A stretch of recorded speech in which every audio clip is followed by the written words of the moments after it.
91.3 FM WBNY Buffalo, Buffalo's original alternative since 1982, brought to you by your Buffalo State College student activity fee. I am your host, DJ Chris Canyon, also known as Christian Perez, and we have something very, very special for you today. We will get right to that in a minute. It is the live D&D right here on 91.3 FM WBNY Buffalo. So we will be taking no calls, music underneath, some very of the greatest role-playing game around. It literally says it on the book, world's greatest role-playing game. So you kind of have to believe them.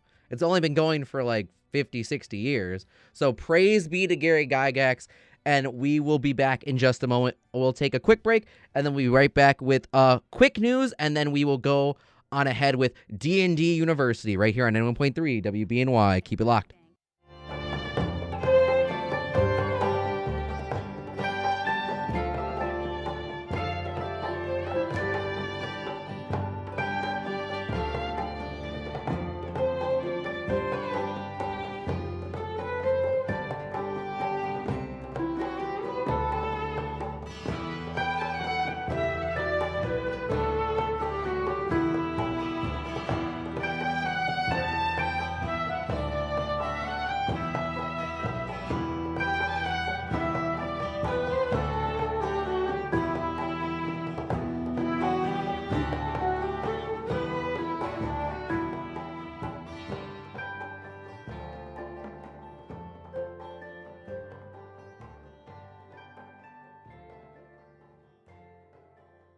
You're listening to 91.3 FM WBNY Buffalo, Buffalo's original alternative since 1982, brought to you by the Buffalo State College Student Activity Fee.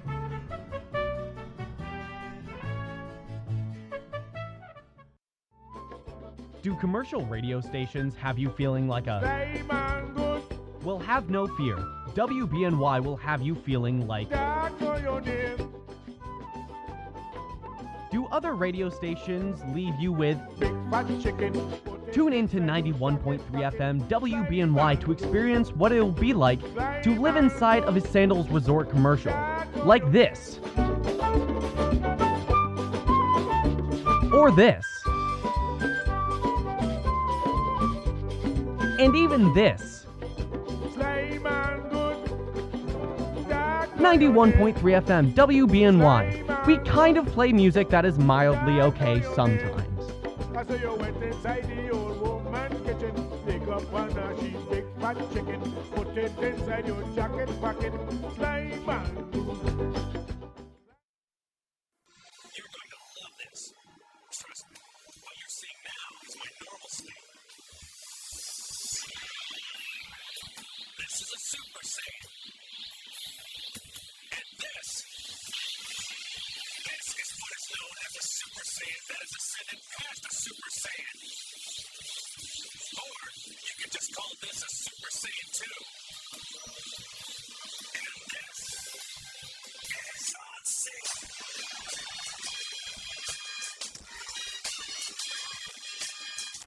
.3 FM WBNY Buffalo. Once again, I'm Christian Perez, joined by Michael Peters, Will, and his son Alex. Hi, guys. Will and his son Alex. Wait a minute now. I'm not Will's son. And oh well, I'm tired, guys. It's a day. Mike's son. You just kind of threw it around there. There you go, threw it around. But before we get into it, we have some D&D news. There are brand new subclass in Earth Arcana. We have a new cleric class, a new druid class, and we also have a new wizard. Which I don't get why Wizards of the Coast give wizards new things, because especially the wizard, any D&D people listening to know that meme, they can do basically anything they want to do. Yeah, a high enough level wizard. Pretty broken as is. Exactly, and same thing with cleric. I love clerics. I'm devoutly a cleric player, and you they didn't need understand a new that class. Wizards have like some of the strongest penalties against them. Also, They're also have true. Power word kills. Lowest hit points next to the rogue. Oh, but you could bonus action Misty Step to not get hit. Or the highest XP requirements. That is also true. Which terrifically slows down the wizard's ability to get, stupidly powerful. So, they let the warriors get up there in power before the wizards do. So, that is true. I can't dispute that. I agree with you, Father. That's However, good. Nope, no however's allowed. Wait. Well, after let's say level 10, the wizards and the mages But significantly one thing I do want to hit on is the new monk subclass that came out last month. It is Okay. basically a JoJo's character. Is it really? It is a stand. It's the way of the astral self, and what that is at certain levels you can project your arms, and they become arms, and by level 17 it's full body where you can project your astral self onto the battlefield. So that's essentially a stand. Basically, you're a JoJo's character walking around. You can punch Dio in the face if you wanted to. Someone at Wizards is watching a lot of anime. Or if you're a Borderlands 3 player, the new what they've got for the Siren is she's more of a monk type character now. So Oh, yeah, with there's the same ability to astral project and hit things. So And I think Wizards took some inspiration from California being on fire with the new druid. It is the Circle of the Wildfire. ouch. I'm serious. like where they got this from? Like, the state we work in is burning. How can we use that? Is my thought process behind it. Well, I think Okay. they're in Washington, but Well, the close enough. state near us is burning. How can we use this? Oh, I know. Let's make a druid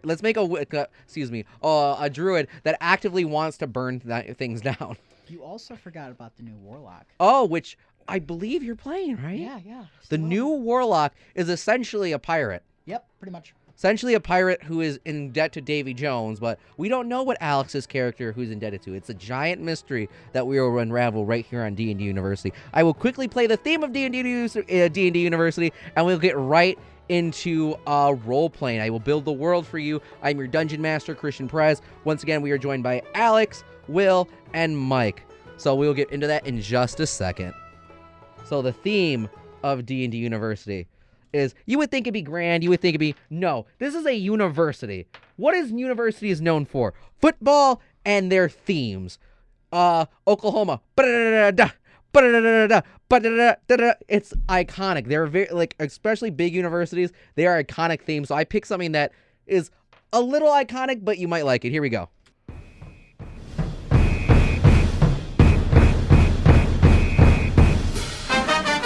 Hey! Hey!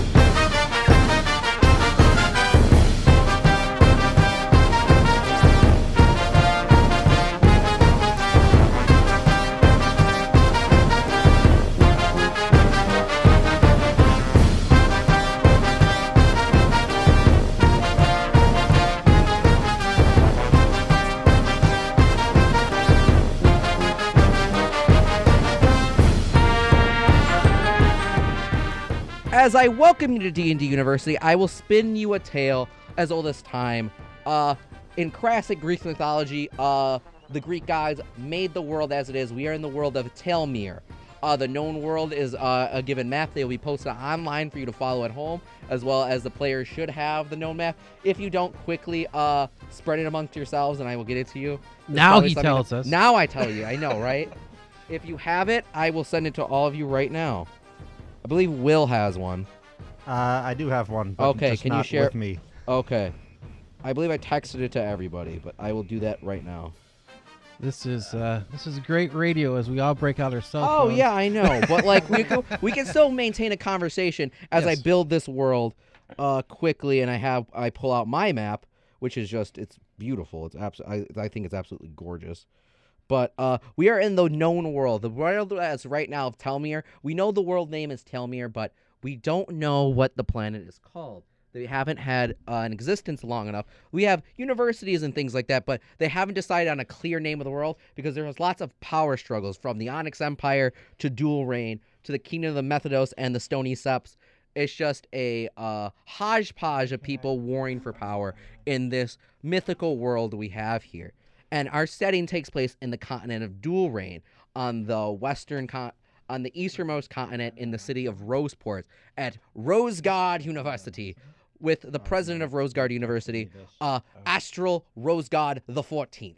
His father, his great-great-great-great-great-great-great-grandfather, Astral Rosegard the 7th, founded this university on his family's land and has been a mecca for adventurers and scholars to hone their craft before they go out into the world. So right before we do anything, in the bowels of the archaeology library, we find a gnome working not with tinkering, not with brings, but studying magic. Studying specifically in the archaeological magics, in the magics of how magic works, how has it been applied, and where's our future with magic. Mike, would you like to describe your character for us? He's a gnome. Enough said. Oh yeah, just cut me down. I weave this tale and he cuts me down halfway. There. Okay. I mean, Give us some backstory. Give us some backstory. The backstory. Yes, I've got dice older than you, man. So, actually, I do. Let's see here. So, this Chris, the gnome mage, he's he's a typical everyday sort of gnome. He's no. It's not like some people who seem to have some fateful background that their mothers died or fathers have died or they both have died. No, Chris has lived a really regular, normal, plain old life. He hasn't, but he was always the one that was kind of curious about things. And, what's over that hill and what's in that rock and what is that strange symbol that's carved upon it? Going off into the university, it was, kind of assumed that it was going to happen, and of course he followed along. His mother was a sage, and his father was a tinker. His father was hoping he would pursue more engineering, maybe artificer type of things, but no. He had to be a scholar. Chris needed to learn and study and just figure out how does magic get defined in its ways. And that's oops, hey, I need to yep, there's his text message. And so that's kind of what Chris is in his sense. Now he's really big on study and the acquisition of knowledge. And of course, of research and going out and exploring the ruins of old, because there's always been golden ages of magic in the past. And so he's looked out and said, they seem to have a few things right because we keep collecting these artifacts of great power. Someone had to make it, and someone had, they had to know how to make it. So how do they make it?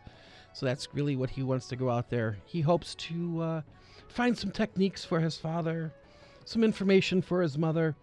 And those artifacts, they belong in a museum, or at least in the college collection. Either way. Yep, I totally get that. What is Skris doing in this library in the dark with a few candles? What is he currently doing?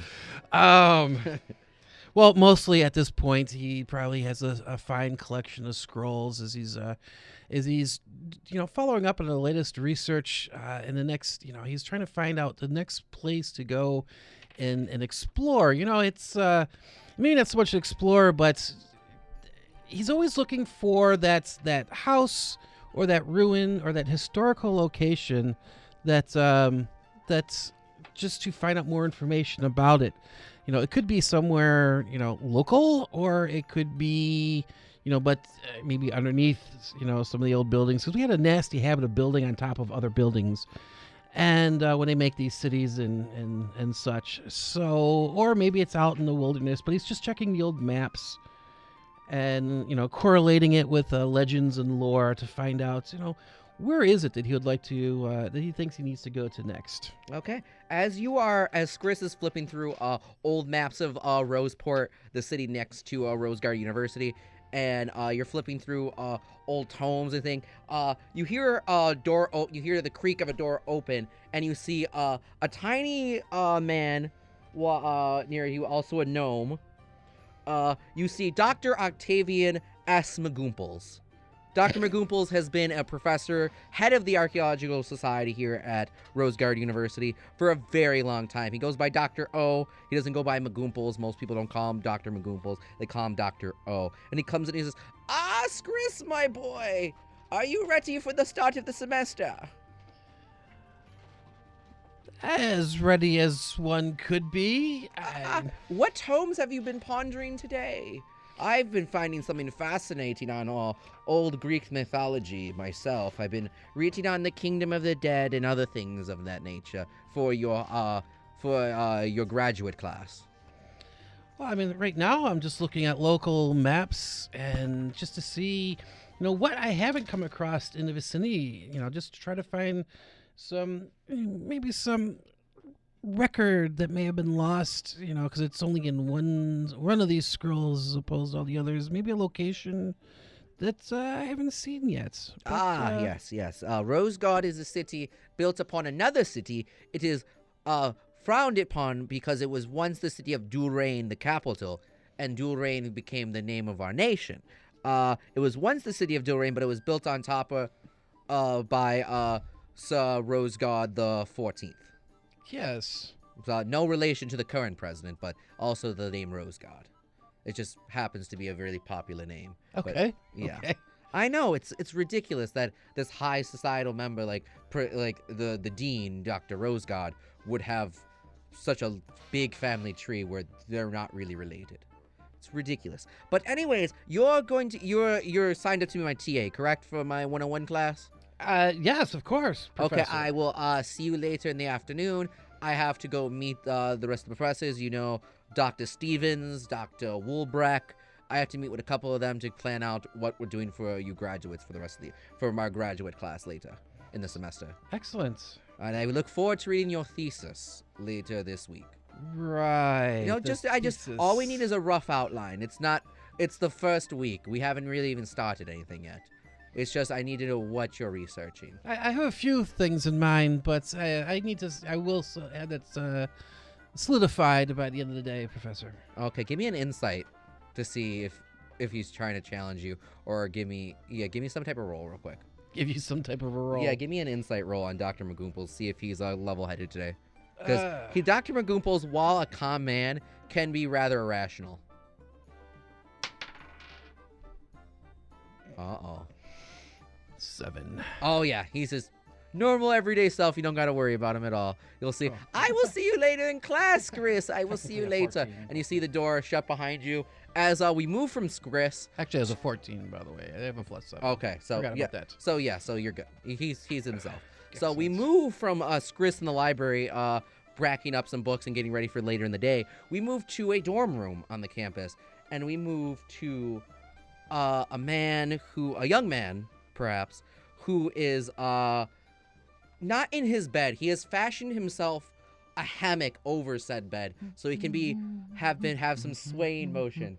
And we move on to Alex's character. Alex, describe your character, please. Oh, sorry. Well, how to describe Thalmus? That's the question. Thalmus is a very interesting individual. He's, some would say potentially not a great person. But, things happen on the open ocean. Things that just, you never know what might happen. Yeah, so describe what he looks like and tell me what he's doing in his room. Oh, what does he look like? Well, first of all, he's a half-elf. Sort of long, dark brown hair, very tan skin. It's about 6'1". Very, very built individual from being on the ocean, being on a boat for a very long time. And he's probably just humming a little shanty.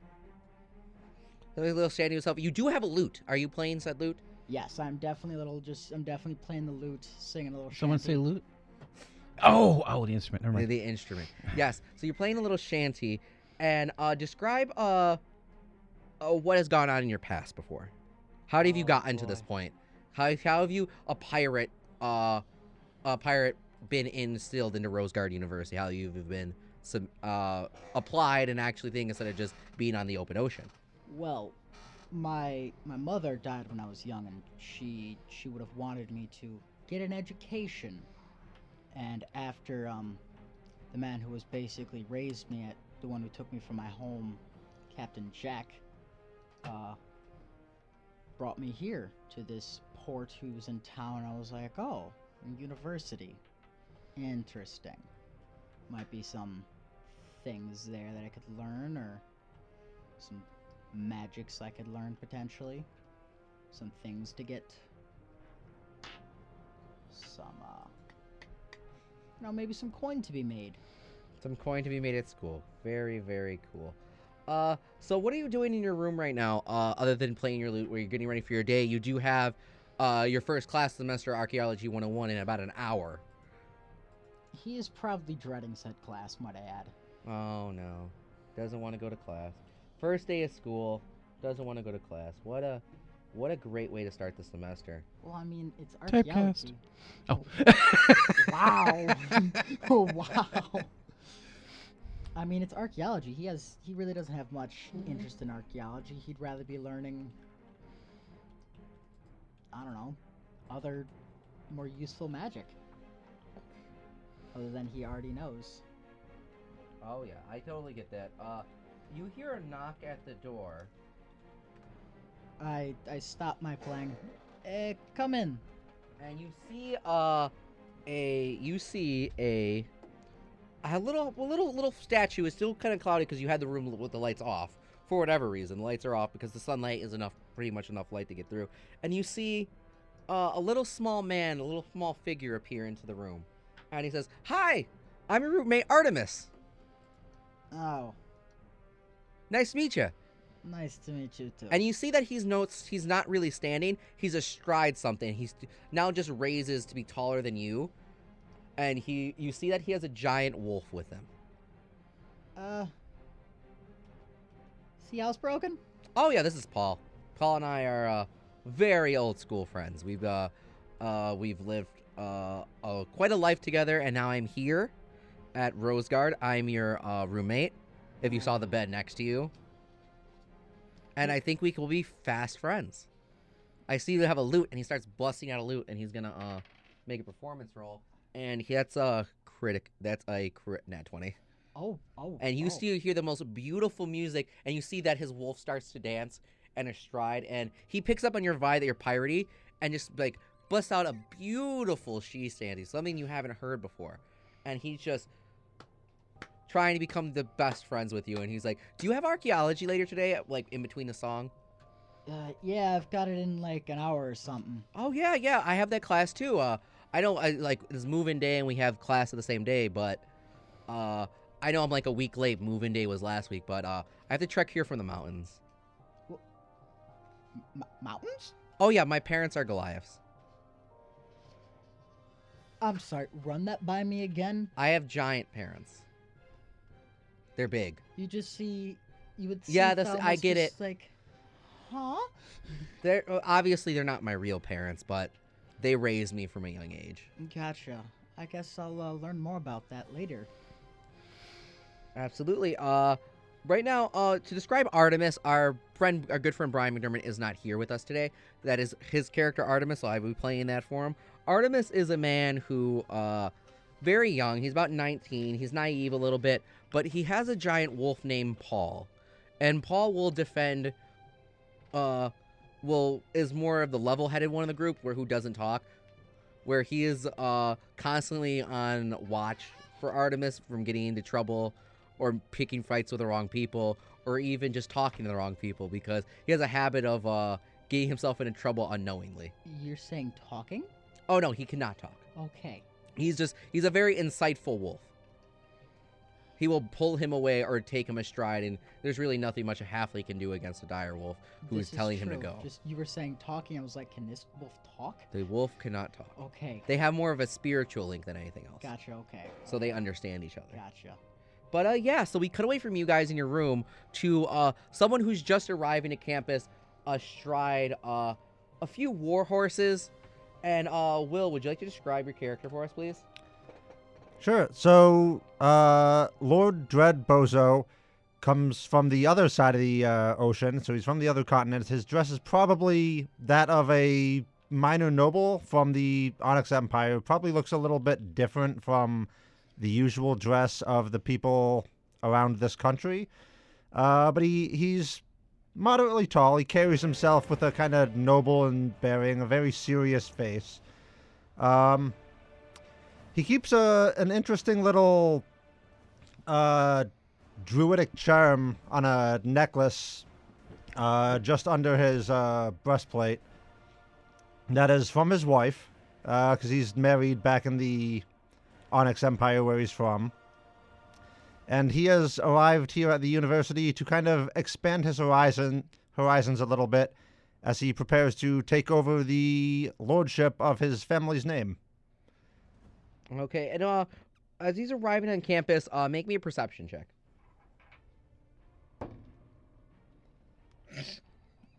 The thud of the so dice hit the 13. table. 13. Chunky dice. 13. You see a welcome wagon for you. You see a very large Goliath in very dapper attire. He like very professory, but like he looks like he's higher in administration, where he's suit tie, very well put together, but he's just a giant man, beckoning you towards him. I approach him and say, "Good morning. Good morning. You must be Lord Bow. The full proper title, please. Lord Bozo." Son, we're not in your country anymore. I will not make you go by my full title of Dean of Administration's Dr. Wolvolf Malrich. Dr. Malvich? Yes. And you see, alongside him is a giant shine. On his back is like, it's illuminating light. He has a giant, like, almost flaming halberd that is constantly on fire. That sounds amazing. This man is no joke. He is built like a mountain, and he just looks like someone who is taken with the utmost seriousness. He is a little backstory on Wolfros. He is a ex-military general of Dual Reign, and just led some major campaigns in his time. But he is of the utmost to be treated with the utmost respect at school. Is what he tries to exude to people. He's kind of like the head of all students. Like where academic affairs normally would go to Professor Octavian or would go to Dr. Rosegard for anything else. He's mostly about running his organization like a tight ship. He is the Dean of Student and Academic Affairs. Okay, well, Dredd's a military guy too, and he's trained with soldiers. He probably would recognize this guy's training and kind of give an onyx salute to this guy. And in he recognition actually of his rank. And he gives you one back because he knows he's had. Yes, the old Onyx salute. I have had many a time a battle, and I have dear friends in the Onyx Empire, as now we are allies. Yes, that's something I'm grateful for. It gives me the opportunity to travel here. Yes, we are welcome here. I do know your uncle, by the way, the ambassador. Yes, he had my sent uncle. He actually. I respect your uncle a lot. We have clashed quite a bit on the battlefield, but I consider him a very good friend. He asked me to pass this note on to you. Oh? He said he told me what it is. He told me what it's about, but I haven't read it personally. It's just it's mostly about meeting him later in the week at the ambassador's house in the city. Well, thank you. I shall be sure to. Okay. Do you need any help getting your things to your dormitory? No, I believe I shall be able to manage. Okay, just to let you know, it is down the road to the right is where you'll be staying. That is the freshman dorm. I know your father he pledged a lot of money to the university, but we can't bend rules to give you your own private dorm, unfortunately. Not an issue at all. I'm no stranger to more meager appointments. Thank you very much. So, I appreciate your generosity and your father's generosity. I hope to see you on campus later today. You as well. I plan to because your father said you are quite the Skull Crusher player. Or looking to be on the Skull Crusher team. Well, I've been something of an athlete for most of my life. I suppose I'm looking forward to it. Well, the coach has extended, I will let you know, the coach has extended to you an opportunity as a walk-on later today at practice. Practice promptly starts at 4:30. Just after pulled up your schedule here, and you see he has a little crystal, and he's going through what your classes are. He goes right after your Archaeology 101 class. So you'll meet Dr. Octavian. He's a dear friend of mine, and is also be treated with the utmost respect. He is one of the most foremost minds in his study. Of course, I'm looking forward to meeting him. All right, I bid you adieu, and I have other business to attend to. I hope you have a great first day. Then he gives you the onyx salute back and casually walks off. Yeah, Dredd'll go and set himself up in his dorm room. So you meet before you get into your dorm room, you see, "Hi, I'm Jan, the RA, and I'm gonna help you get into your dorm. You're gonna meet Fran over there." Thank you, Jan. "Hi, my name is Fran. Welcome to Rose Guard. Go Roses. You're gonna head up the stairs and meet San." Thank you, Fran. I will go see Sam. You take a few stairs up with your luggages, and you meet San. "Hi, my name is San. Nice to meet you. You met my sisters, right?" I see the three of you are sisters. Yes, I did. Yes. And you can meet my other sister, Jan. So we have Jan, San, and Fran. Two of you are named Jan. Oh, because I'm Janice and she's Genies. I see. But it works that Jan, San, and Fran. All right. Well, forgive me if I take a little while to get used to that. Oh, we get it all the time. Roll me an insight check. Or perception, either one. Insight is going to be a 19. You've known it. Not only they're all genuinely really nice people, and they all genuinely look alike. So you're gonna definitely have a hard time remembering who these people are. All right. Well, Lord Dredd he's raised in noble society. Like knowing and remembering people is part of his upbringing. So he's gonna use some of his mental notes and tricks to try to keep them straight as much as he can. Okay. We have met our 4 players, and it is time for Archaeology 101. Where are you sitting, Alex? Where's Thalmus sitting? The back. And while your roommate wants to sit with you, Paul is pulling him towards the front of the class. That's probably for the best. And Paul pulls him over. He's like, "I'll see you back in the room, dude." Yeah, I'll see you there. And you do that. So you're sitting back. Where is Lord Dredd sitting? Will. As near to the front as he can. Okay. So you sit. I'm saying you sit right next to Artemis, and you just see his giant wolf. He's sitting next to him. I try to pet the wolf. Oh. Give me animal handling. Roll a deck save. No, not a deck save. Just give me animal handling. I gotta look up Paul. I have to pull up Paul's stats. That is a natural 1. Oh, Now you're gonna have to roll a deck save. now. It's a total of 3. Ooh. Oh no, that's a 21. Make me a dexterity save. I called it. Dead first 5 minutes 18? of chlor. 18. You see him about to chomp your hand off, and you quickly get your hand out of there, and he goes, "Arrgh!" And you hear Artemis. You say, "Artemis, Paul, that's not nice to treat a new friend that way." And he calmly pets him down for animal handling. He Thalmus rolls pretty well. laughing. You see, he calms down Paul pretty well. He's like, "Hi, I'm sorry about that. My name is Artemis." Paul's a little temperamental sometimes. It's no trouble. I've dealt with many animals of many temperaments before. Well, Paul's not really an animal. Paul's more of my brother. He's more I of see. a person than anything else. But it's nice to meet you, Artemis. Lord Dredd Bozo. Ah, that's a name. Yes, it's from the Onyx Empire. Ah, But it's a pleasure to meet you, Artemis, and you as well, Paul. And Paul looks at you, he gives you this squint, and he just kind of nods a little bit. And you all see in the front of the class a little gnome who you think is the professor, but he sits at a different desk and is just having it he comes in with a full a lot of bags. He picked a handful of scrolls and stuff and sets them on the table, getting ready for class. What is Skris doing right before class starts with Dr. Octavian?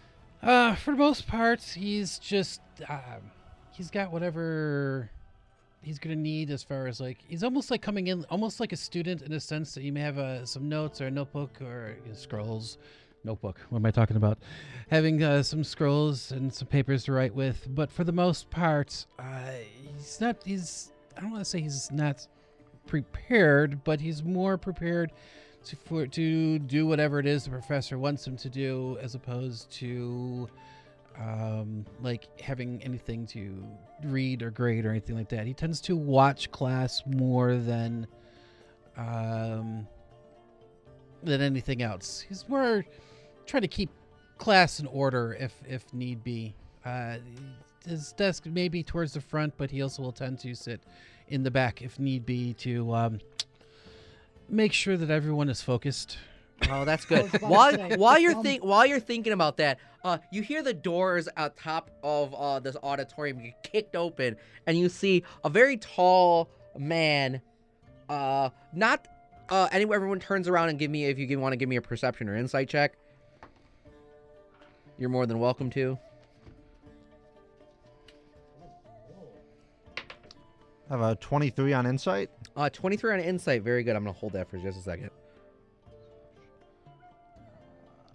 23. We got a 23. He said perception or insight would Or- be 12 at the moment. 12 It's 19 from and a 19. So the 19 and 23. I got a 19 on perception. You'll know more. I'll give you more of the details in just a second. With that, what was your perception? 20. 20. Not All of you get natural. this. All of you get this. This is Jonathan. This is Jonathan Senison the third, All right then. captain of the Skull Crush team, and star quarterback of Rose Garden University. He kicks in the door with that liberal arts college swagger. He walks down the stairs. He starts dabbing up a few people. They go, see. It's like, stop it, guys. We're going to go Roses, am I right? And you see him in his Letterman jacket. He still has his Letterman jacket from high school on, but he doesn't care because it still fits him, and he's just a built human being. Like, this guy is disgustingly built. Yes. Can you use Mage Hand to trip somebody? Oh. Can you use Mage Hand to trip somebody? That is a 5 good pounds question. of force. That should be enough. That's Yeah, definitely go not- right ahead. I will say make it as an attack roll. Oh, make it as an Yeah, attack make it as a roll. spell attack roll. Okay. Try to hit his armor class. Add your proficiency to the roll. Add my proficiency. Yeah. So Okay, so it's you add your proficiency and your spell attack to whatever you roll. wow. Well, your spell attack has your proficiency in it, so it's just Okay. +7. So that's probably not enough. What is it? Let's see. I got a 2, 7, 9. 9's not gonna do it. Yeah, I figured. He feels a little bit. It's like, hey, who did that? He's gonna roll insight. He looks in your general vicinity, but cannot make out who caused that. He says, "Are you laughing?" No, I'm just. Okay. chilling.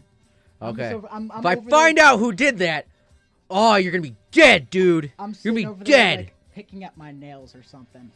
He sits in the aisle across from Skris, and he sits on the opposite side of Lord Dread and Artemis, and he just sits in his seat. He cocks up his legs onto the desk and goes, where's the professor? I gotta get this class over with already.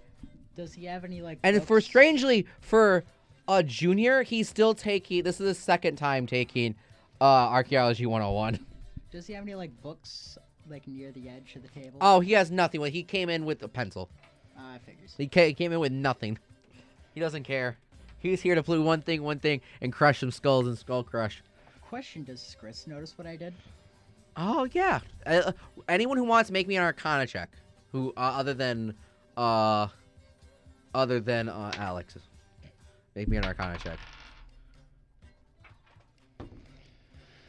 9 plus 7, 16. 16. You definitely heard an incant. Like, didn't even hear the incantation. You felt someone use Mage Hand. The 15 enough too? 15 also, you can tell someone used a Mage Hand. You just Skris can kind of locate the general vicinity of where it was cast from. Lord Dread cannot. He just knows that is what was in play. I'm just kind of looking up and just giving a general, I don't want to say glare, but just kind of that look in that direction, kind of catching everybody's eye as possible, and basically saying, you know, let's have a good first day. Let's please, while we wait for the professor to show up. Make me you choose intimidation or performance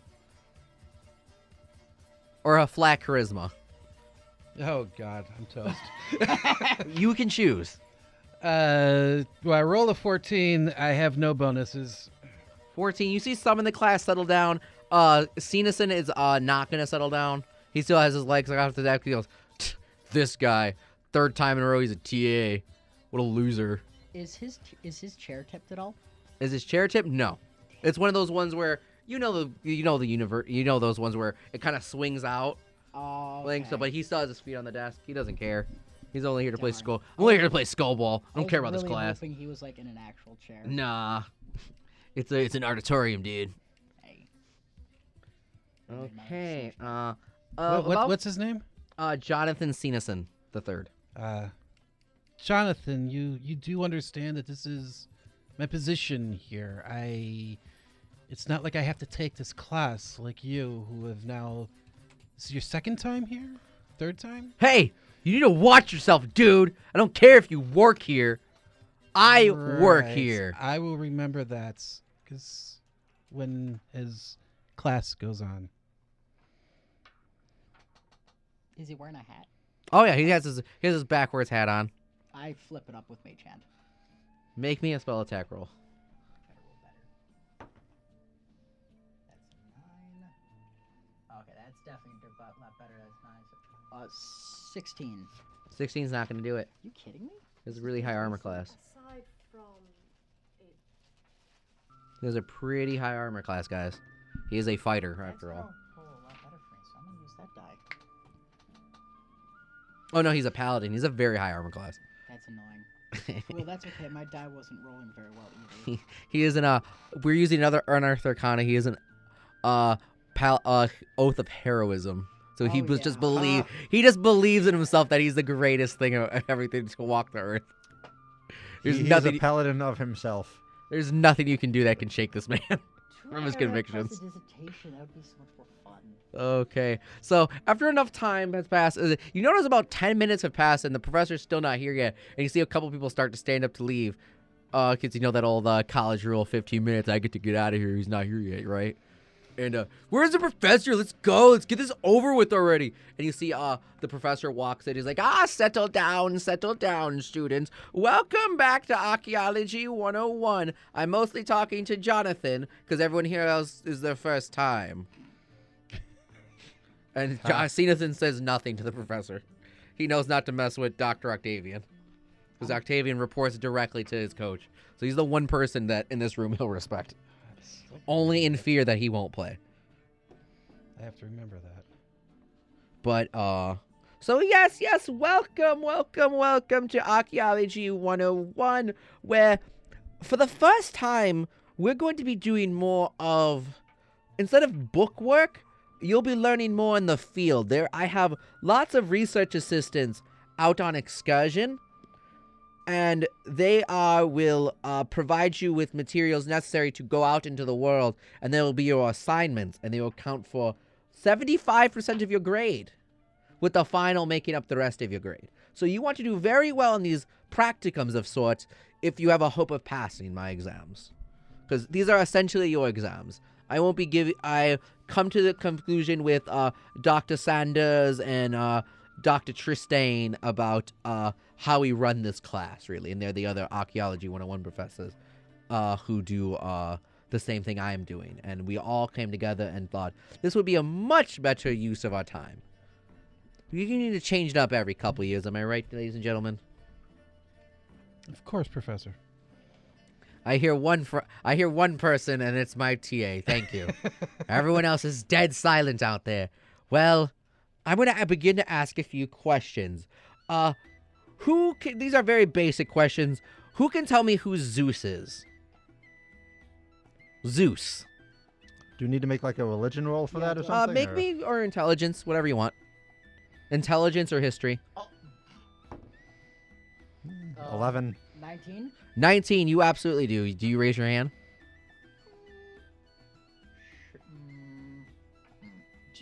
Does he raise his hand? The most important question. That would be the question that was posed to you. Come on. Thank you, Father.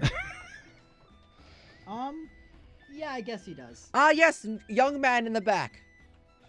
He is the father of all the gods. Ah, very good. Can you tell me who Poseidon is? And I won't. You're a sea person. You know, you're not gonna need to know. You're not gonna roll for that. I definitely know who Poseidon is. And he is. He is the god of the sea. Ah, very, very good. We have one person here interested in archaeology and mythology. That is this class. Is more based in lore and tradition than actual study. Your actual studies will be compromised into the field, and you will recover various artifacts for me that we have placed in certain locations. I kind of sort of chuckled to myself, by the way, because I have a sort of outstanding relationship with Poseidon.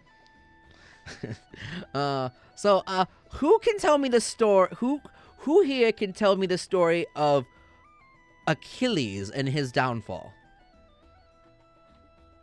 Anyone? Obviously, I'm just looking out at the class and just seeing what everyone's doing, because I'm going to assume I know these answers. Oh, I've heard these questions a few dozen times. You know all these answers. If it's like a general question about mythology or archaeology, you won't roll for it. Right. You're a grad student. You wouldn't need to roll for this kind of basic information. If my other players want to roll, go right ahead. Sure. Not so well. Oh, you definitely know. Would this be history or religion again? It'd be history. Let's make all his history check. 19 on history. Oh yeah, my God. you definitely know. So yeah, Dredd will raise his hand. Yes, sir, in the front. If I recall, Achilles was dipped by his mother, Naiad, in the river Styx, giving him invincibility. However, she held him by his heel, which prevented the river from touching his heel, making his heel vulnerable, and then, in a great battle, he was shot with an arrow in the heel and died. Very, very good. We have lots of very smart people here today. Very, very good. We will now talk about how the Trojan War came to be. And about an hour and a half goes by of him letting you know how the Trojan War came about, what led to the sacking of Troy. We go over the battle itself. And then almost about an hour and a half passes. It's a very long class, about 2 hours. And towards the end of the class, he's like, now I will begin grouping up students with their TAs. Every group will have a TA who will journey them with their with them on their excursions each time. So you go out, so I know they're safe, because I know my TAs will be taking care of our students. So if my TA Skris would stand up, please. And I do so. Okay. Maybe on the chair, on the desk. He flips. Yep, stands up on the desk, and everyone can see you now. He flips through his book of his attendance, and he says, "Please stand if your name is Lord Dreadbow." You stand up. I do. Stand up if your name is Artemis Ram Smasher. And you see little Artemis astride. Now, Paul is also on his hind leg standing. So imagine just a giant wolf going up in the air. It's like, here. And then if your name is Thalmus Silverfoot, please stand up. I stand. You Kinda lean four against the wall. shall meet later today to I'll hand Skris your assignment, and you'll get filled in all that, and you will meet later today around 5 o'clock-ish. Let's say I would probably after class get together and decide what's the best time, because your excursion starts tomorrow. So that is class for today. If you have any questions, my office hours are posted on not only on my door, but posted on your crystals. You all should get an instant message from the campus that lets you know that you're where my office hours are and where my office is. It is in this building on the 4th floor. So that is class for today. I hope to see you all again on Wednesday. And class has ended.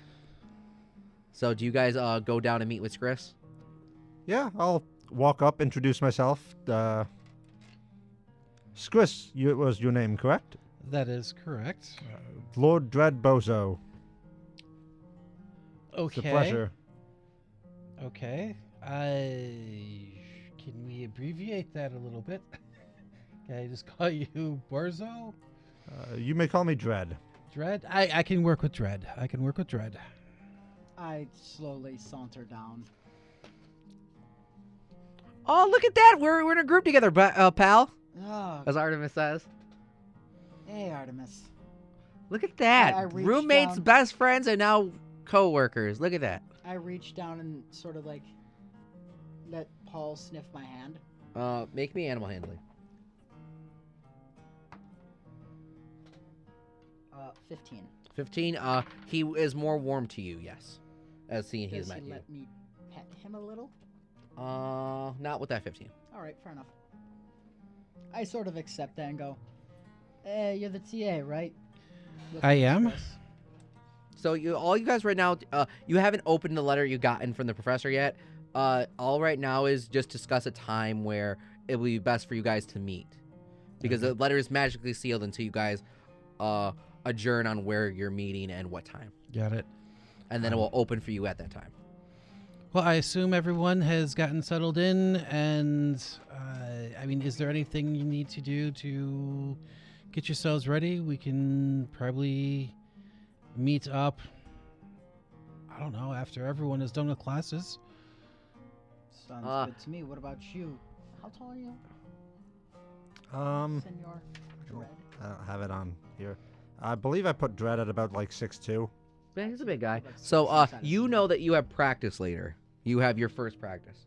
Yes, I'm supposed to report to this Skull Crush team practice this afternoon, but sometime after that I should be available. We might need to try to meet before that. Oh, because he has his practice in like 20 minutes. Oh, okay. Yeah, it was after this class. This class is in the afternoon. Okay, so The practice all is only going to go for like it's a first practice. It's only going to go for it'll be done by like 6 o'clock. okay, so I guess we can all gather around 6 then. Sounds good to me. Oh, Sure. it works for me. We'll show dinner there. Okay, we're going to take a quick break for station identification and some good friends of ours, but we will be right back with D&D University right here on 91.3 WBNY. Keep it locked.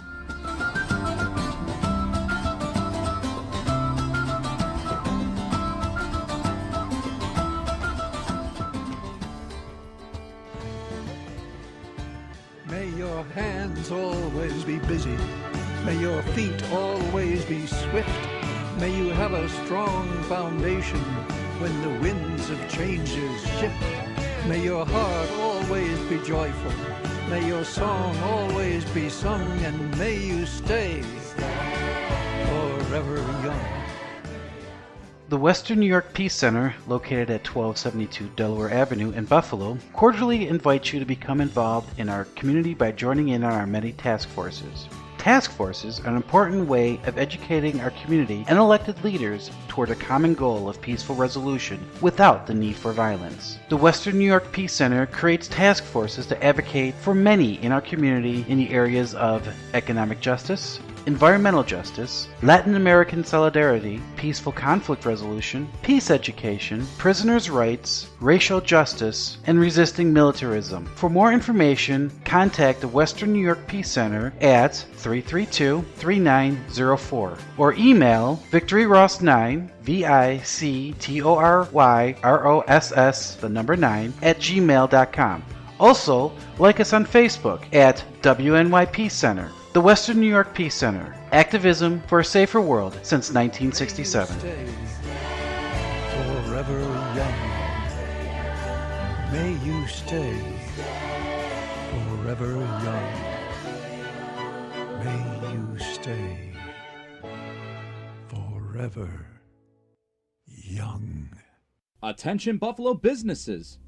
Did you know that underwriting could get you noticed and recognized from people all throughout the local region? For only a fraction of the cost of what you would pay for commercial radio airtime, 91.3 FM WBNY has been an integral part of the Buffalo community since 1982. But did you know that we are a non-for-profit student-ran organization? And for us to maintain our daily operations, WBNY counts on the student activity fee here at Buffalo State, as well as the contributions from you, the local businesses. For more information, contact the WBNY underwriter at 716-878-5700 3080 or by email at wbnyuwd@gmail.com. And thanks as always for listening to Buffalo's original alternative, 91.3 FM WBNY. People of Buffalo, this is Bane, and I'm here at 91.3 FM. We are now broadcasting at 1,000 watts. Is that powerful? You better believe it's powerful. Do you feel safe? Do you? Well, you shouldn't. Bane, I'm here to stop you. Ah, Batman, but there is no stopping the signal now, is there? No, Bane, I have to agree with you. We do sound better than ever. 91.3 FM WBNY Buffalo. Buffalo's original alternative since 1982. And if you thought you were scared before, prepare to be scared by the fold of 1,000 watts.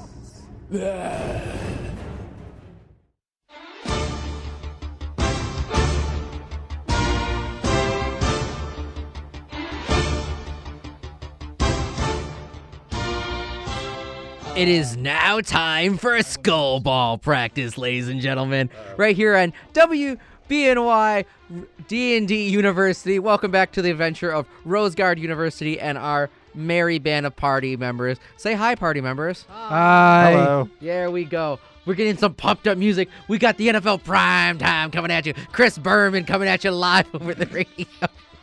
He could go all the way. Whoop! But no, so as you all separate right now, we're going to focus on Dredd and his practice for just the next 5-10 minutes. Is that good with everybody? Oh, yes, go ahead.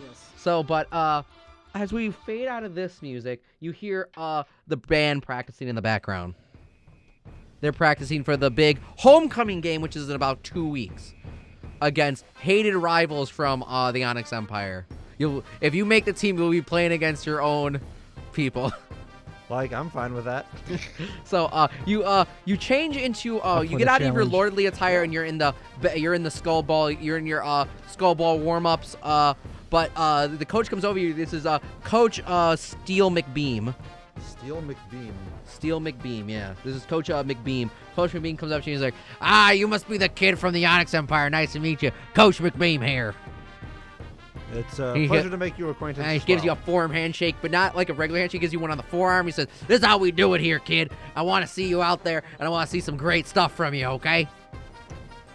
Now, we like to run. Disappoint you. We like to run a lot of option plays. We like to roll the ball deep. We like to score a lot of points, okay? We don't really worry about the defensive side of the ball. We worry about attack, attack, attack, attack. We won 2 national titles. We're going for a 3rd this year. All right. All right. So he's like, go to the equipment manager, get your stuff, and I'll meet you back out here. All right, so I guess Dredd will pick up whatever gear is required for this. Oh yeah, you get sport. a loose set of not armor, but it's like chainmail pads. So then you put on some cleats. You put on the shoes with spikes in them. You get one glove. You can pick if you want to customize. Put a glove on one side, put an arm sleeve, or whatever you want. And you're giving this rather crude helmet with like a visor over it just to protect your eye. You don't want to get an arrow in the eye, kid. This is the equipment manager, Earl. Earl's like, you don't want an arrow in the eye. Obviously. Because you got the archers on the side to or protect the knee. you. Or the knee. You don't want an arrow in the knee. There are archers in this sport? Oh yeah, you've played Skull Crush before. Along the sides of the field, opposing team archers will try to stop you from running down the field. They typically go for the eyes. Interesting. What? Go for the eyes, boo. Go for the eyes. Oh, sorry. It's like, so in like college football, you have the towel wavers, like the hype men who are freshmen or like the red shirts. Yeah. On the home games. Well, instead of just flailing towels, they also shoot arrows, and it's completely legal. They just can't be on the field. They have to be on the sidelines. So that's their own. Amazing. I know, right? But so you heard the band in the background. You're all stood up. He says, "All right, give me the new kid." Okay, Cena's in. Take a break. Give me the new kid in here. Give me the new kid. You're gonna go in. You're gonna be in shotgun. You're the QB. That stands for Castleback. You're the Castleback with a Q. Very well. Okay, you're going to get under center there. There's a big man. His name is Titus. Titus is going to snap you the ball. You played this sport before, right? Like, I've been told you played the sport before. Only a few times. Okay, let's see what you can do. All right. So, while you're under center, give me a perception check. Or insight. Either one. Insight is a 9. 9. Okay. Not great. You know that even though this is just a practice, you feel like these guys are going full speed. All right. Okay, so you don't notice anything else about the defense. You can't read what they're about to do. You just know that they're coming for you. That's all you can surmise. The football is snapped. You take about 3 steps back. Give me a perception check. Or insight. Either one. Let's go with insight. Oops. Stay in the box there. 15? 15? Okay, you notice that you have one player downfield if you want to throw it. He's breaking towards the middle of the field. You also have an option to your right to check it down, and you also see a hole where you can run. What are you doing? You have 3 options with that 15. Well, I think throwing the ball is probably dexterity, which is not my strong suit. No, you can make it with your... yeah. With that, you'd let me do it with athletics? Because you have to use strength and precision to throw a football. Well, All right. In this case, a skull ball. I'm a hurl it down the field then. Okay, make me an athletics and add your highest weapon attack plus. Add my highest weapon attack plus? Yeah, so on if top you of athletics? Yeah. Shit. All right. Take it. Don't complain. Take it. I'm being nice here. Ooh, you definitely need it. 14. 14. I'm gonna make a roll for that, for the coverage. Oh, this pass is broken 6 up. and 6. This pass is broken up. But that was a good throw there. Let's reset, ladies and gentlemen. So you're back under center. Make me a perception. Can I still do insight for these, or? Yeah, go right ahead. That's only a 7. 7. You don't notice anything. Darn. Okay. The ball is hiked. You take about 2 steps back. Give me a insight or perception. So that insight is a 24. 24. You notice one man streaking a giant hole in front of you where you could easily sprint down the field. I'll take that. Okay, make me an athletics. That's only a 10. A 10. You start taking off. You're about 10 yards out. Make me a dex save. Dexterity save. 8. 8. You are tackled. Darn. But you solid 10-yard gain. Solid 10 yards. Okay, kick and get out of pressure. Kick and get out of pocket. Let's go. Let's run that back, please. We'll start right there. We'll pick right back up where the ball got put down. All right. So you're back under center. Give me a perception. Natural 20 for a 25. Oh, okay. You got a lot of options here. They are somehow they somehow appear to be not ready for what you're about to do. Snap the football. Football is snapped. Give me with that 20. I say you don't have to do it this time. You got a guy streaking down the field, another giant hole in front of you, and a safety valve option.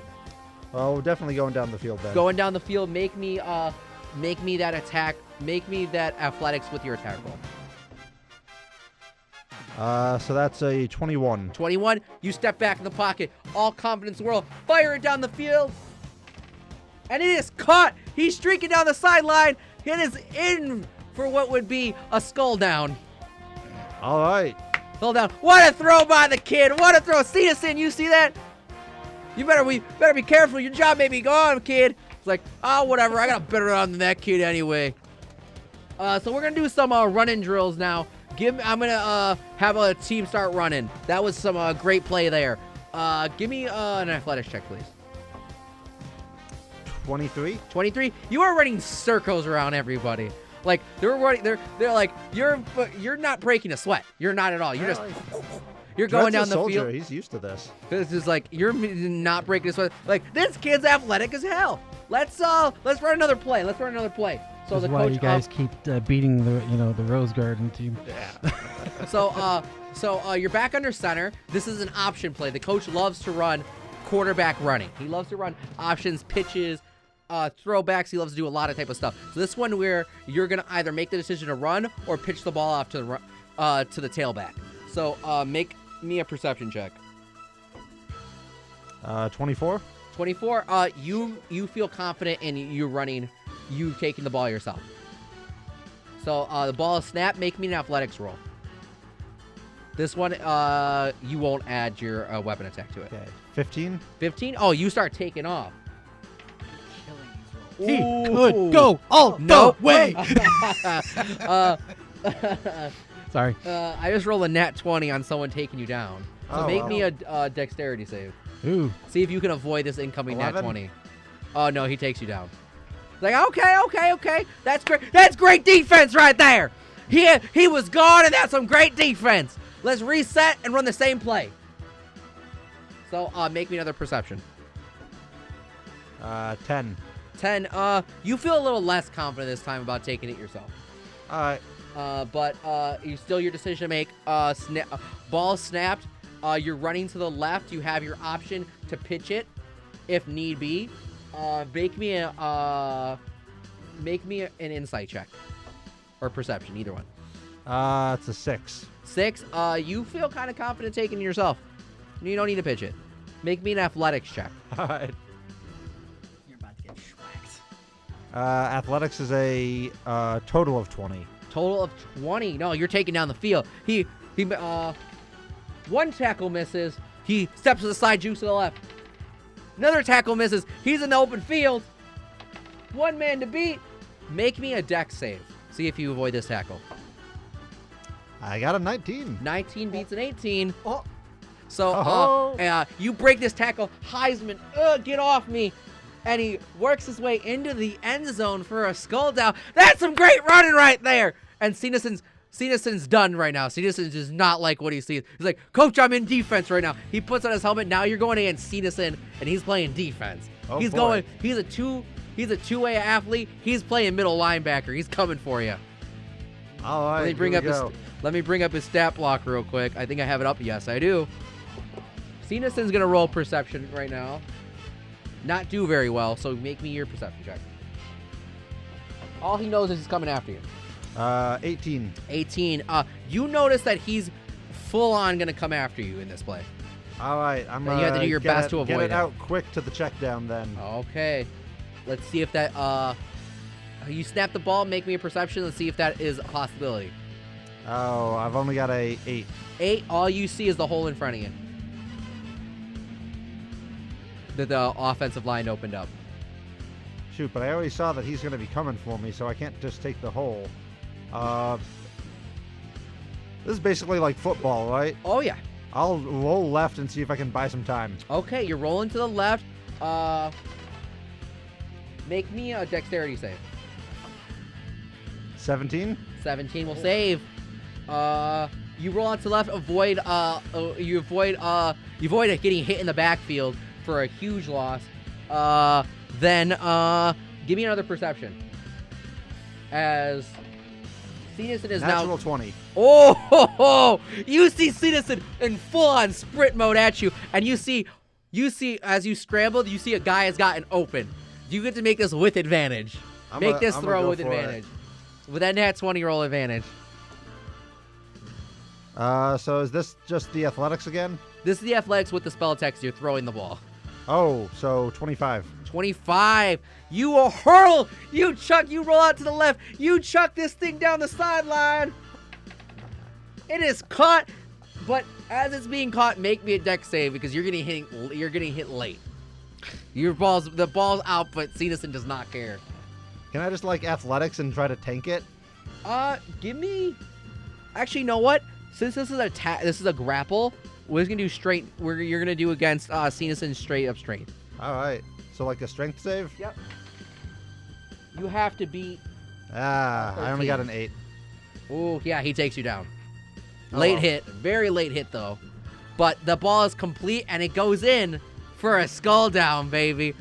Great play, great there, great play. Cenison, you cannot do that during a game. That play will get recalled back. I offer to help him up. Oh, he's on top of you. Yeah, I roll over and try to offer to help him up. He slaps your hand away. He's like, whatever, man, I can do that too. It's like, let's switch it up. Let's switch it up. You're now going to play his middle linebacker position. Oh, boy. And Cenas is going to go behind the pocket. Make me a perception check. This is probably the last little play of 16? the practice. 16, you think you know where he's going with the ball. And you kind of shift over to the right a little bit. All right, reading the play. I'll try to read his eyes like I'm reading a battlefield. Oh, he has no idea what's going on right now.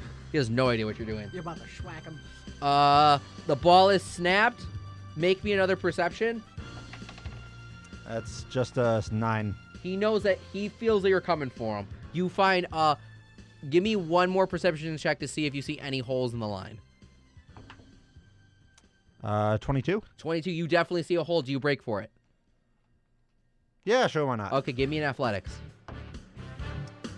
23. 23, you bust through that hole. He starts rolling out to the left. Give me, are you taking him to the ground? Yeah, sure, I'll attack him. Okay, give me a straight up, just a flat attack roll, like with like your unarmed strike. It's a natural 1. Nat 1, ooh. Nice try. Oh, and I rolled a nat 20. He shoves you off. You come after him. I roll a nat 20. He just goes, Heisman's you off. He chucks this ball down the field, and he completes it. Oh, well. That happens. He's like, see? I can do that too, kid. And he looks at you on the ground and kind of just spits in your general direction. Doesn't on you, but he spits near you. This guy's not a nice person, ladies and gentlemen. Yeah, I'll make note of that for later. Okay, so all right. We got 2 talented quarterbacks. See, we have 2 talented quarterbacks. It's our we're still gonna go with Cenison for the homecoming game, but Cenison just let you know, you start screwing up, we're getting the young meat in here. He knows Onyx. He knows the Onyx Empire. He knows how to read that defense. I don't know. You gotta get in the books, boy. It's like, I got it, coach. Whatever. And practice is over. All right. I'm gonna head off for our meeting with Skris and Before Thelmus you go and anywhere, Artemis. Coach, the coach comes over. He's like, kid, that was a great practice today. That was a great practice. Not so much on the defensive side of the ball, but that offensive ball, oh, you were electrifying. And in drills, oh, you can go for days. Oh, thanks. I'm hoping to get even better. All right. I will see you. We're not gonna have practice tomorrow. Tomorrow's gonna be lightning. We can't have you practicing. The indoor facility isn't built yet. So I will see you later in the week. You'll get a message when next time we have practice. Very good. I'll Either be there. by scroll or by your on-campus crystal. These are newfangled technology cooked up by Dr. Octavian. I'm still working it out myself. Very good. I will be there. Okay, and everyone, what was Thelmus doing during practice? What was he up to? Thelmus was probably writing a little letter to his crew. Okay, what will that letter say? Just letting everybody know that he made it to the college safe, and he's actually writing 2 letters. He's writing one to his crew and to his old Captain Jack, that he made it to the college safe, and he's writing a second letter to an old childhood friend, Liz. Okay. The daughter of Captain So Jack. you're in the Ravenry. You're definitely setting off these letters as they go out. You know that your ship will be, what's your ship name again? The Bloody Ruby. The Bloody Ruby. It will be in town by tomorrow. You know that you took your old Captain Jack took you to got you here. You transported ships mid-sea because they were still on a voyage, but you knew you needed to leave. So who is in charge of your ship right now? Who's your captain? What's your captain's name right now? My captain's name Your is co-captain. Geldair? Yeah. Oh, Geldair is about a day's out. You know that Geldair should be here tomorrow. All right. With your ship if you need it. Gotcha. Duly noted. Duly noted. You send out your letters. I'll let you know if you get a raven back from a Liz or not. Because she may not even be in your old hometown. Well, no, Liz is the daughter of Captain Jack. Ah, so you sent 2 letters to the same ship. Because she's on that ship. Oh, I didn't realize that. Yeah. Oh, well. Hopefully the captain doesn't read it. Oh. You gotta worry about that. What was Chris doing during practice? Because he couldn't open up the letter. Was he trying to open up the letter to read it beforehand? If Professor said that it wouldn't open until we met, then I wouldn't open it until we met. I respect the wishes of my professors, and because I've got plenty of other things to worry about, like the troublemakers that are in the class. And luckily, you don't have Cenison in your group. Yes. Would that be great if Cenison was in this group? No, it would not be. I would love it a lot. Terrible. No, absolutely not. His stat block's ridiculous. I can already tell. I was just rolled really well on that last one. I could take him. Honestly, I bet you could, especially if I was messing with him as well. So you roll the nat 1 and I roll the nat 20, so like it's how the dice work sometimes. But so what was Chris doing during that time? Well, he's back in the lab. He's still trying to figure out this new location he would like to explore, because he's still got to come up with what his thesis is going to be as the grad students, and probably discovering some lost bit of lore somewhere. So for the most part, he would be at the library.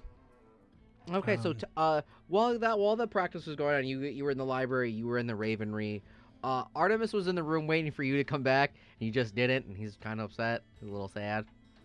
Well, no, I probably would have been writing those letters in the room. Okay, but then you took him to the Ravenry. Yeah, so I would have been talking with Artemis. Okay, so what were you and Artemis doing in the room? Just chilling, getting to know each other? Yeah, we were chilling. I might have been singing a little shanty. Oh yeah, he definitely joined you in. Do you want me to roll for a performance? Yeah, go right ahead. See if people come to the rooms to listen to the music. 14. 14. He's gonna roll too. He rolled significantly higher. I bet he did. I mean, I've got a plus 10 to performance, but I notice he's a bard, so. Oh yeah, he rolled a 17 plus a lot. Oof.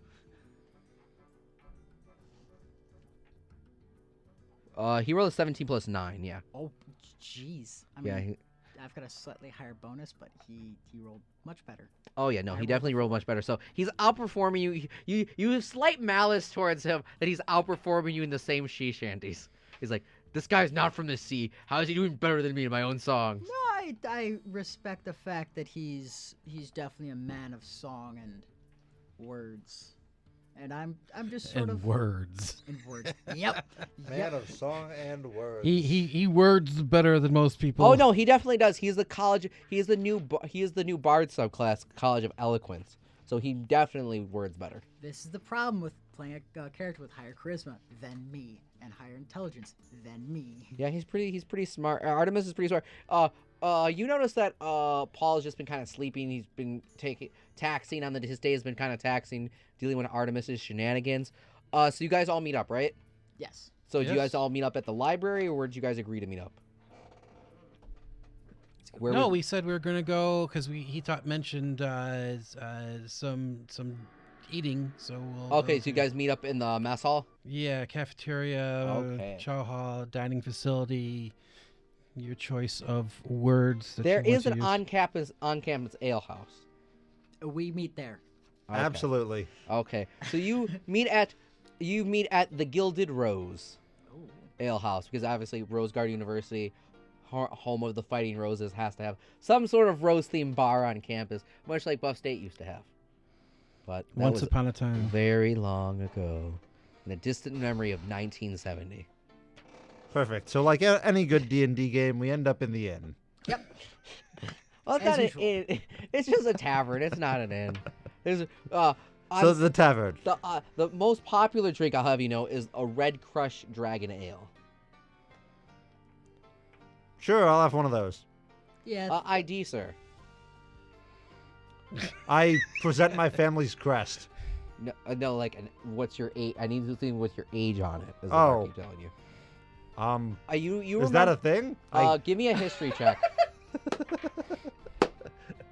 Like, do they have a driver's license in this area? You can see the panic on his There's face. definitely a even though there's pirates in the world, there's definitely a sea license. You have to get your sea license, which I don't think you have.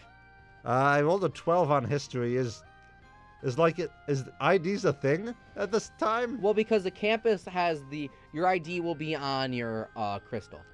Okay, They're so only- I they only show op- my crystal these, then. These things only operate on campus. So off campus, you won't get any type of reception, or you'll be able to just look up your random stuff. Your personal information will be on there, but like it's only really operable on campus. So you pull up your crystals, like you're 23, you're good.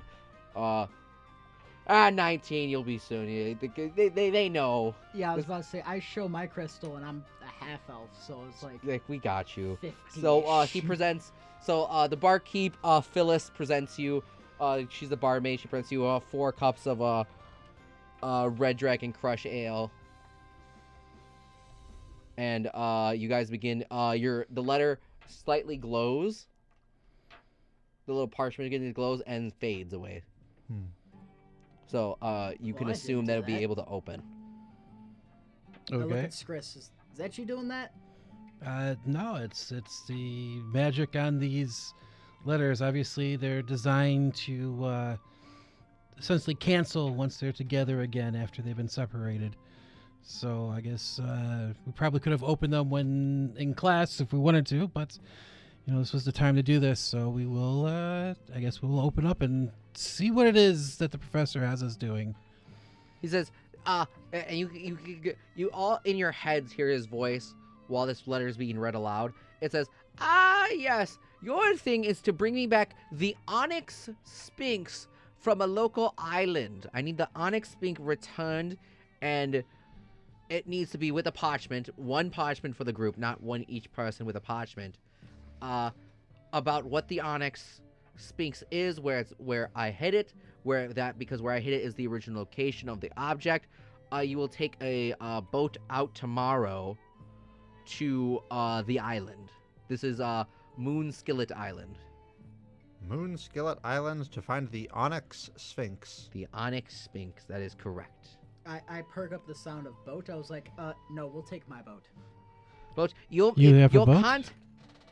So we will take your boat? Your contact for this is one of my old colleagues, my research assistant, Cynthia Fornever. You will meet her in the town square tomorrow in the city. You can see she wears she told me what she'll be wearing. She'll be very noticeable. She has long dark hair. She tends to wear a little bit of a bandana, big hoop earrings, and a red dress. She'll be Yes, very noticeable. I have a ship. It'll be in port tomorrow, I believe. So that's good. So you understand your assignment. You know where you go, and that's where you have to look for it. That's all he gives you. So we're supposed to contact Cynthia when we get to the island? Is that No, what it was? you'll meet her there, and she'll accompany you to the island. She'll meet us where? At the port? No, she'll Town meet you square. at the town square tomorrow. Ah, I got it. Perfect. Or well, actually, you know what? The port sounds. It sounds better. The port. Okay. That probably works out more efficiently. So you guys meet at the port. How long do you guys stay like talking in the ale, talking to each other, or do you just end your day now after you figure out what the I assignment is? definitely stick around and have a few. Yeah, no, I'll ask Thalmus about how he came by his boat. Oh, gee. That's a good question. That's a good question. Since Skris always feels slightly responsible for his students, he does he's going to stick around too. He's going to probably end up being, if possible, the last one to leave, though he will not overindulge in beverages. He understands. There's no way you're going to be the last one to leave. Thalmus will stay here a while. But how Thalmus came across his boat? Well, when he was a younger man, still with Captain Jack, his Captain Jack boat was beset by a mutiny, and they had another boat there that came alongside, and well, after fighting off this mutiny and these boarders and raiders, I sort of commandeered it for myself. I unfortunately fell overboard briefly during the fight, but I managed to swim my way back up. Sounds like you've led an exciting life. Exciting is one way to put it. He sort of says. sort of confidently. It's definitely been interesting. Oh yeah, definitely. You described your backstory being out at the sea, mutiny, and falling off the boat. You see Artemis bust out his lute drum set that he fixed to himself. And he's gonna start playing some music. Oh, that's really high. That's a 16 plus 9. I'm gonna sing along to whatever he's playing. Oh yeah, and this starts to play. The wages low. Leave her, Johnny, leave her. I got a 26. Oh yeah, you perfectly tuned with this as well, and the whole bar starts. You were so out of beat on that. Yeah. Just saying. It was bad. I'm used to the faster version of the song. Oh, the voyage is done and the winds don't blow, and it's time for us to leave her. Oh, I thought I heard the... And this is Artemis taking this part right now. He's doing an amazing job. He rolled like a 28 on his performance check. Wow, so we both did very well. Yeah, little guy knows what he's doing. So a few hours, I would say like a few hours pass. How much does Thalmus drink? It's kind of hard for Thalmus to stop drinking, so he's definitely a few in. Oh no. He's definitely had a couple. Oh no. I'm guessing I'm gonna need a con save. Oh yeah, definitely. If you're drinking that much. That's actually not bad. That's a 12? 12. You definitely throw up though. Yeah, sounds about right. At some point in that you definitely went to throw up. That sounds about accurate. And then you just went right back to drinking. Yep. Sounds about right. So that's a thing that happened. How Can much I at does least play it off that I didn't? Yeah, give me a performance check. 15. Everyone else, if they want to, roll insight against that performance. It's only 10.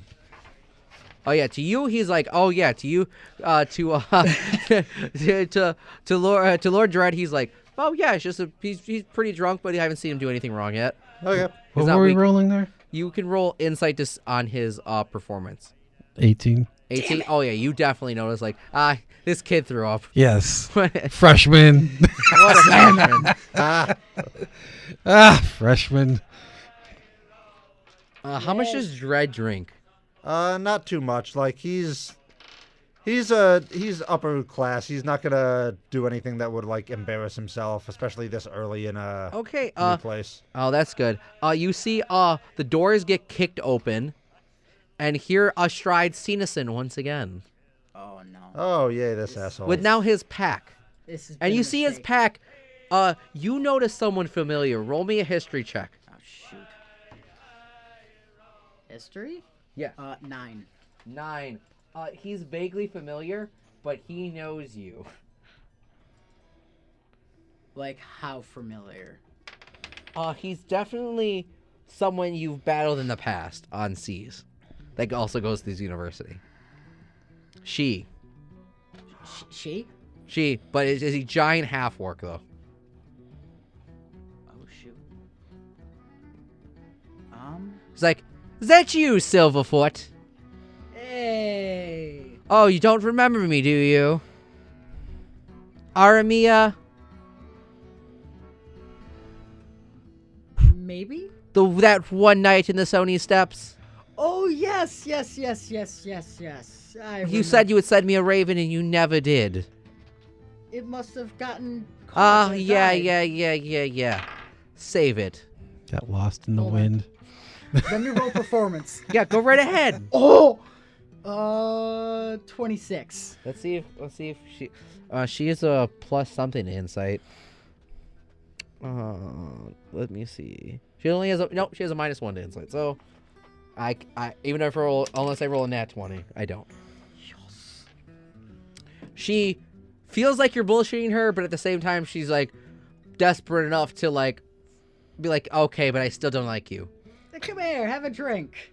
It's like, I don't know if I want to drink with you. She is a giant half-orc. I don't discriminate. Barbarian. She is a pirating barbarian. She's thing. You've definitely met her at sea before. Oh boy. Come on, have a drink. Cenison pushes her, leads her to a different table. She's part of his clique. But not. Anyone who wants can roll me to the nature of the relationship. Roll me insight, if they have one. Insight? Yeah. I have 11. 11. They're just seem to be friends. Where's my insight? That's 16.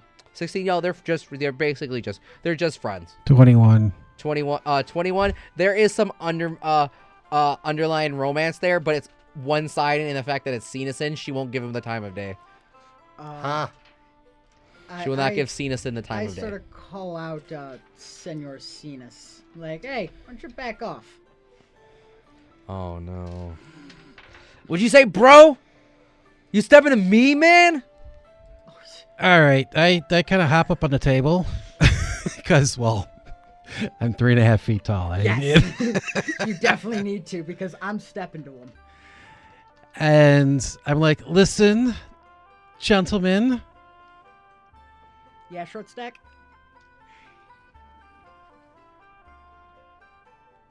That's funny. Short stack. I'm going to call you Professor Short Stack now. Shall I speak with your coach about that? Well, I'm not. You can if you want to. I don't care. I've already named the starter. There's not much you can do now. I don't know. I heard Mr. Dread over here did pretty well as well. You are in my class. You know that if you cause any problems, the professor will speak with the coach. In that class. We're not in that class, are we?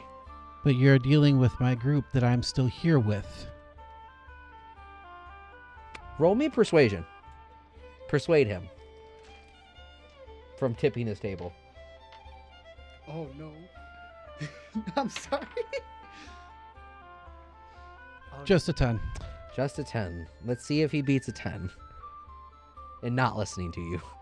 I will roll for him. I won't say that he just doesn't listen. Oh, I cannot see where that dice went. That might be lost in the ether. That's gone. Oh, no. I'll use this one. He rolled a 12. That was closer than I thought it would be. Yeah, it was. Oh, dear. So he tips the table?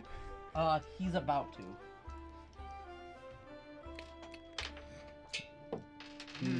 He feels very threatened by Skris and his short stacky ways. I mean, I'm not trying to be threatening. I am just trying to be, well... No, he's clearly... anyone who wants can roll me insight on his emotional state. That's a 6. I think that's a 9. That's a 6. I can read him like a book. Oh, I got a 19. Oh, yeah, okay, excuse me. I got a 23. He's very drunk. Oh. That's why I'm trying to appeal to... He pre-gamed pretty hard, guys. Trying to appeal to his sense of self-worth. I got it. Hey. Okay, so trying to appeal to him in that way? Basically, I'm trying to... I'm not trying to hit him where it hurts, but just something that will make him, like, actually pay attention. Obviously... I am not the most threatening person in this bar. Actually, both of you gentlemen. While all this is happening, Ermia doesn't pick him off the ground. My plan was for her to throw him out of the bar. Who? Ermia. And she rolled a 1, so that's not happening. Actually, you two gentlemen, roll a perception check on me. Oh, boy. Oh. This is interesting. Just perception this time? Yeah, just perception. 17. What are you up to? 6. You see Obviously, my eyes sort of glinting, like obviously I'm focused on light off the water. 'Cause I've got, like, so you want to tell me that again, Professor Shortstack? Hey, he's my TA. You back off him. What did you say to me, or more elf boy? I am the TA. I mean, come on. There's got to be a certain amount of respect here. Yes, because I'm still, the one who does manage the class and all that stuff. There's got to be a little bit. I'm not just. I mean, the professor's a gnome too. I thought you said. Yeah. So it's not like he's looking upon something different than his professor. As a matter of fact, I probably resemble the professor in many ways. The only reason he's calling you that is because he opened up and called you short stack. Now he's that type of bully where if he hears something funny, he'll repeat it until it's a dead horse. Does he have like a belt on or like loose pants? And his pants are not loose. Does he have a belt on? He does have a belt on. But you know what? I'm gonna diffuse the situation right now. I'm a man of peace, a man of God. I'm gonna walk away. But if I see you talking to me that way again, he points at Thalamus. We're gonna tumble, my man. That is a wonderful idea. And Thalamus? Huh? We shall talk also. Okay. I sort of look at John Cena's though and be like, I'll be ready. Hope you are. Okay, so we you guys narrowly avoided a bar fight. Good for you guys. I don't know if anyone listening would have wanted to hear a bar fight. I'm sure people do. Yeah, well, too bad. They can bar fight when I'm not in the bar, because, that's just not my thing. Okay, so, Thalamus, you really shouldn't bother yourself with cretins like that. I just want to put him in his place. Okay, are you guys gonna stay at the bar for any longer, or are you ending your night? I'm done with the night. Okay, so you and Artemis head back to your room. Dread heads back to his one room. Well, before anything happens. Yeah, before this, I look at the group of them and say, just listen. As your TA, especially since I won't be guiding. I'll be more observing this little. What's the word I'm looking for? This little adventure of ours coming up and throughout the semester. I do feel remotely responsible for you guys. Please, especially when you are around me, keep to yourselves as far as trying to avoid trouble. When I'm not around, do whatever the heck you want.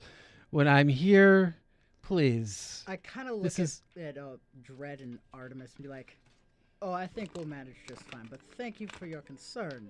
Okay. Chris. And sorry for calling you short stack. It was a little hot-headed. Like I haven't heard that at least once or 20,000 times before. I don't know if you heard me, by the way. When you rolled that perception, you sort of noticed my eyes glinting almost like light off of water. Yeah, no, I heard it. Yeah. So, I didn't know if all right. Christian heard I was it. waiting to see if you actually did anything more like complicated than a mage hand. Oh no, I was gonna do something, but then he just fused the situation. I was gonna do something. Gotcha. And if everyone breaks, then I will also head back to my room. Yes, you head to your cozy little apartment just outside of the university. Excellent. Big man, own place. Cool. Then own place. Anyone who wants, roll me to see what kind of dreams you have, and you'll describe what you did then. What kind of roll? Make me just an intelligence, flat intelligence. That deals with your brain. 17. You dream a very vivid dream of you swashbuckling against Cenacin up on the very top of the ship near the crow's nest, just going back and forth like dan dan dan dan dan dan dan thing, and you just full on like Sparta kick him off your ship as he plunges into the water below, and you just have a very nice smile on your face. I was about to say, I've got the biggest smile on my face. Artemis just has a really restless night. He really can't get to sleep. He's off and on worrying about mom and dad back home. Mom and dad Goliath. Yeah. Little man, big parents. It's gonna take me a bit to get used to. Just Goliath parents. Gnome, you said? Yeah. No, he's a halfling. Oh. So still very short. Still short. Oh yeah, he's like 3'8". Oh no, he's like 4. It's like 4'9". He's tiny. 4'11". Excuse you. 4'11". My bad. I shorted him 2 feet, 2 inches. What does Dread dream about? I think Dread probably just dreams about home. Oh, do you open the letter to your uncle from this morning? Oh yeah, sure. I'll read that while I've got some time here in my dorm room. It says, my darling, darling nephew. If you have any time later in the week, feel free to come to my home. Bring any friends you have made at school. Even if you haven't made any friends, feel free to come to dinner anytime you would like. Just give me a heads up beforehand and how many guests you have arriving with you. All right, I will make a note to visit him sometime this week. And what does Chris dream about? 22. 22. Ooh. So this is all you. What would you like to dream about? Complete creative freedom. You roll really high. I'm sorry. Are you dreaming about mom and dad and some rocks? Well, not necessarily mom and dad, but exploring some. So what I'll say is, you try to in your dream, you're more or less planning out what tomorrow's adventure will entail. That works. You're like, oh, I don't know about that Thalamus kid. He says we're supposed to be taking a charter ship, and he wants to take his own ship. Like that's a little troublesome and a bit worrying. Like I haven't met this contact of his before. Like I'm pretty close to the professor. However, knowing the school and probably the boats that it has, I'm probably also kind of looking forward to maybe the possibility that might be a better option. Because, there's always the one size fit all. Little raft thing with the sail that's just good enough for. I can almost assure you it will be. Well, I'm just saying that would be what the school would own. Yeah. And then absolutely. An actual ship. No, he has an actual ship flying dual reign flags as it enters into dual reign sea, because obviously it has to have 50 different flags stored away. Yep. For when it's around places. But I will say we'll end here today. We'll pick up next week Saturday, where it's again at 10 a.m. to noon right here on 91.3 FM WBN Buffalo, bringing you not only D&D news, but that's a different channel. That's a different show. But also our adventure of D&D University right here on 91.3 WBNY. D&D U.